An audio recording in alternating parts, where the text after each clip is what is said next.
Right, 11 September 2024. And today I'm going to be giving you my evening update. And this is to do with what has been happening today. And today has been a very quiet day. There is not much activity that has taken place. And the most important event was that this morning, the jailed activists, the jailed Zimbabwean activists have appeared in court. And there is a trial that has taken place today. So we've got over 70 activists that are currently in jail. And these are some of the people. They were jailed on 16 June. So they've been in jail almost now for 3 months. So we're going almost to 90 days in jail. And the judges have deferred the ruling on their bail to tomorrow. So tomorrow we're going to hear what happens to these 70 and also to Bishop Nyamakanga and to Jacob Ngarivume. So these are the people that were waiting to hear the bail hearing for. This is so sad that these people have been in jail for so long. They did nothing wrong and they're stuck in jail with no trial and without being given bail. So this is the current situation with this group. And then in South Africa, there is a massive story developing. This is the former finance minister of South Africa, Pravin Gordhan. And according to this tweet that you're seeing here, Pravin Gordhan is suffering from some sort of cancer. I don't know what cancer he's suffering from.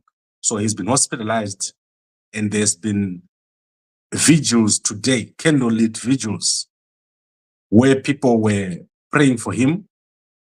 Because as you can see from this tweet, Pravin Gordhan's cancer is on its final stages and there is nothing doctors can do for him. This has been seen by 224,000 people. I do not know what it means.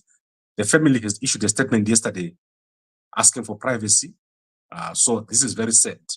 And as you can see, all the press in South Africa, including the SABC, are showing this story of candlelit vigils of former minister Pravin Gordhan, who has been ill for a very long time and is now been hospitalized. And as this tweet says, I do not know how to verify this tweet, but he is on his, the doctors cannot do anything else for his cancer. So let's see what happens in terms of Pravin Gordhan, the former minister of South Africa. Then I want to go to the Mnangagwa I was talking about in the morning.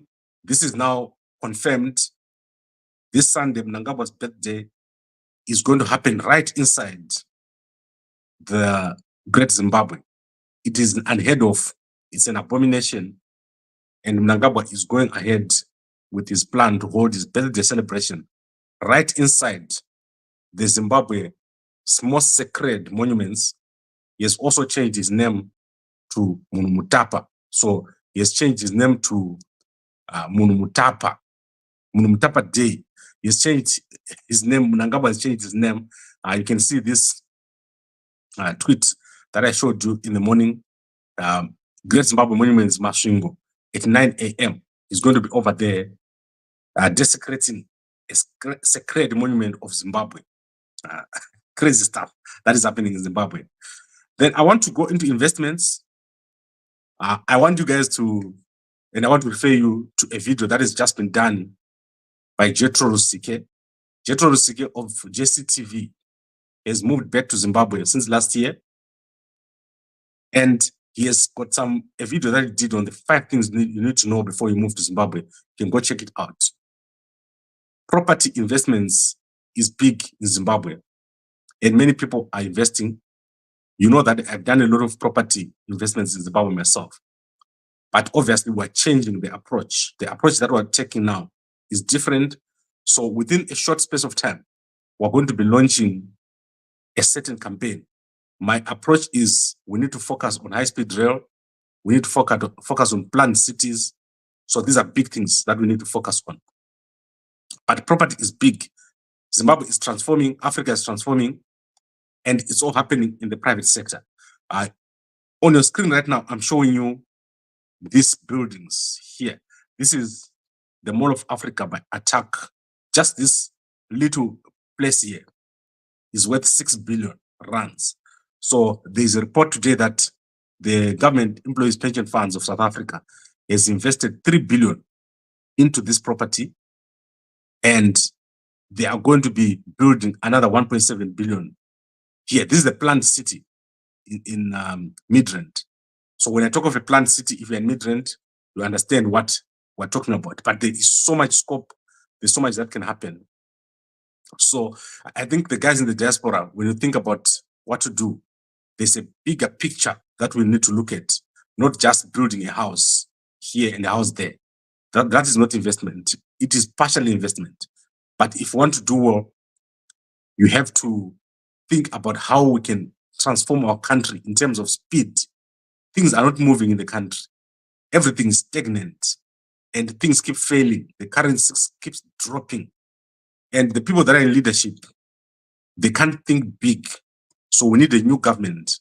That is why it's very important for us to work for a new government, for a new system. And that is why we're talking about all these things here on a daily basis. Personally, myself, I don't sleep. I'm always up thinking about how we can convert our country into a successful country. It's embarrassing what is happening in Zimbabwe right now. Such a beautiful country that is underperforming under Mnangagwa. Mnangagwa is the problem in our country. So I want to end it here, and I want to recap and say, tomorrow we're all going to be looking out for Timber and the 70, in fact 72, and then Bishop Nyamakanga, Jacob Ngarivume, and the other guys were arrested. There's quite a number of guys who are in jail. So we hope that tomorrow everyone will be out. And this is very important. This is very close to everyone. 70 people in jail. This is the lowest moment ever. Even during the days of Rhodesia, they did not have so many people in jail. Mnangagwa has destroyed our country. Mnangagwa Arukuravan Nzara, and Mnangagwa is trying to hide his failure by arresting people, which is very sad. So let's see what happens with the former Finance Minister, Pravin Gordhan, as I've said, and let me look if there are any comments here. Apana Peri Gambakwe, yes, Ngoma never. Say problem, Mazimba, they still, not Mazimba. Mnangagwa stills. And Zanu Chororo, Mkoma Gambakwe, not Zanu, Mnangagwa Chororo. Mnangagwa is a problem. Mnangagwa needs to be confronted.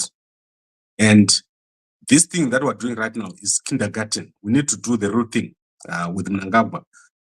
This man has destroyed our country in a way that no one has ever done before. And this needs to be brought to an end. We cannot have this situation that is there now. The last straw is him going to the Great Zimbabwe and doing what he's doing now. Guys, this is the lowest moment, and it should not be allowed for someone to do this inside the Great Zimbabwe because of the spiritual significance of the spirit of the Great Zimbabwe. This is the source of our country.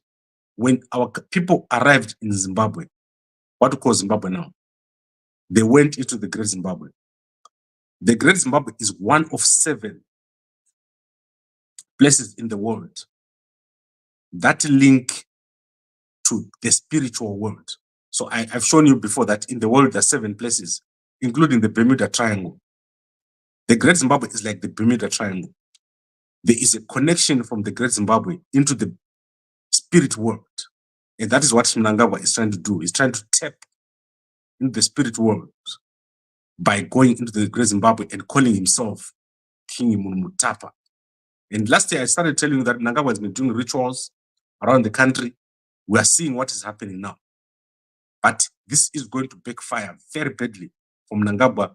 He doesn't know the spirits that is evoking when he goes into the Great Zimbabwe to do what he's doing right now. So I've never seen what is happening now. You have never seen it, and it has never happened anywhere where someone goes into such a spiritual place like the Great Zimbabwe and performs a ritual in public, like what Mnangagwa is doing, and then calling himself King Mutapa. So let's see what happens on Sunday. That's Mnangagwa's birthday. And as you know, my own birthday is the 14th of September. So Inini Nakawea before Mnangagwa. Mnangagwa came on the 15th. Gambako came on the 14th. So that, you know what it means. Apana asina mkuru wake. Right, I want to thank you all for watching, and obviously, that's a joke. I'm not older than Darawi. So I'm going to be back here in the morning at 5 o'clock. Every morning we're here. And obviously, our week keeps moving. It's moving very fast. We have a lot to cover. Then Mkoma Tawanda says, the guy ended the Rakemu Great Zimbabwe.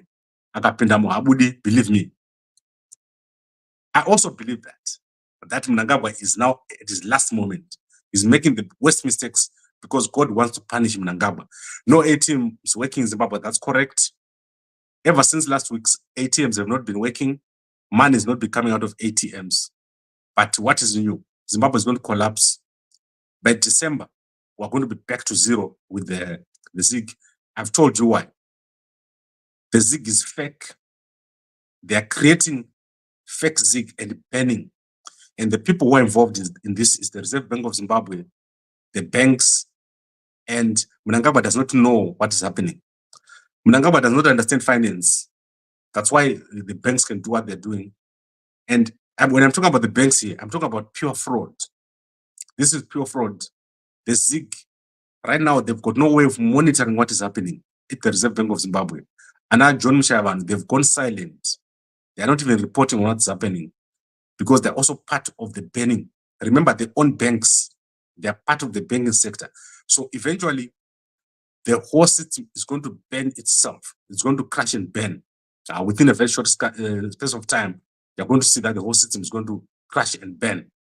And then we have to start again from scratch after losing all our savings. You're going to lose your pension. If at first it will be after 2 years, after 3 years. Now it will be every 6 months, you're going to lose your pensions. So you saw less than a year, the ZIG is crashed to zero. Next year, they'll bring something else to crash to zero if you let this guy stay in office. And Mnangagwa, the most evil people on earth, in one house. I've never seen such a thing. Like one house, there's been so many evil people inside it. So thank you very much, everyone, for